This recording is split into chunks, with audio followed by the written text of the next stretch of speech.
रोहित पवारांच्या छत्रपती संभाजीनगर जिल्ह्यातल्या कन्नड इथल्या सहकारी साखर कारखान्यावर ईडीकडून जप्तीची कारवाई करण्यात आली। यानंतर राष्ट्रवादी काँग्रेसच्या शरद पवार गटाचे नेते रोहित पवार यांनी आज पत्रकार परिषद घेत सरकारवर जोरदार हल्लाबोल केलाय।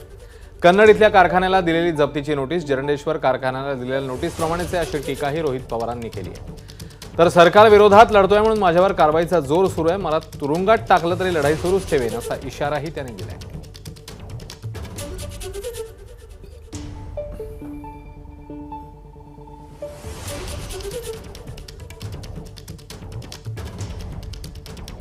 तर कन्नड कारखान्यावर कारवाई संदर्भात रोहित पवारांनी आपली बाजू मांडलेली आहे। पत्रकार परिषद घेत त्यांनी भूमिका स्पष्ट केली आणि यापुढेही आपण लढत राहू, आपण झुकणार नाही असंही त्यांनी सांगितलं।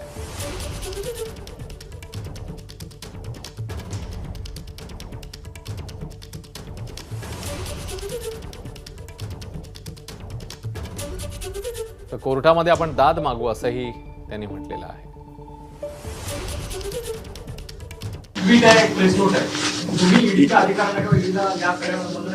त्यांच्याशी फोनवर चर्चा झाली, ते म्हणतायत डिस्पॅच करू केले का नाही माहित नाही। डिस्पॅच केल्यानंतर 5-6 दिवसात ते येईल, पण ईडीच्या ऑफिशियल अकाउंटवरनं तिथं आम्हाला सांगण्यात आलेलं आहे आणि प्रेस नोट तर तुम्हाला मिळालेली आहे, जी कट कॉपी पेस्ट आहे। बरं झालं आमचं नाव त्यात टाकलं, नाही तर अजून 4 कंपनीचं नावं त्याच्याबरोबरच टाकली असती तर मग फारच वेगळं वातावरण तिथून निर्माण झालं असतं। पण या प्रेस नोटवर पण कदाचित आम्ही कोर्टात जाण्याची शक्यता आहे।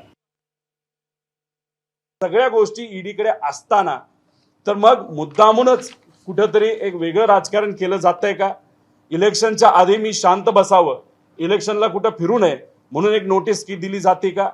तिथं मला अडचणीत आणण्याचा प्रयत्न हा केला जातोय, बारामती अॅग्रोला केलं जातंय, त्या पूर्ण बारामती अॅग्रो कुटुंबाला हा अडचणीत आणण्याचा प्रयत्न हा केला जातोय। अजितदादांनी त्यांच्या नेत्यांना घेऊन आणि आमदारांना घेऊन वेगळा पक्ष नाही तर जुनाद साहेबांचा पक्ष हा ताब्यात घेतला, चोरी केला। त्यानंतर खरं तर ह्या कारवाई जोरात माझ्यावर सुरू झाल्या। मला आत जेलमध्ये सुद्धा टाकलं जाईल आणि मी तुमच्या सर्वांच्या साक्षीने इथं सांगतो, मी जसा आधी लढत होतो तसाच याच्या पुढे लढणार आहे। दरम्यान ईडीची नोटीस आल्यावर भूमिका कोणी बदलली हे जनतेने पाहिलंय आणि आज त्यांना दिल्लीत जाऊन मुजरा करावा लागतोय असा टोलाही रोहित पवारांनी आता अजित पवार यांना लगावलाय। ईडीची जेव्हा कारवाई झाली तेव्हा विचारापासून सर्वच गोष्टीची जागा कुणी बदलली? ज्यांनी बदलली ते तुमचे आजचे नेते, त्यांना विचारा।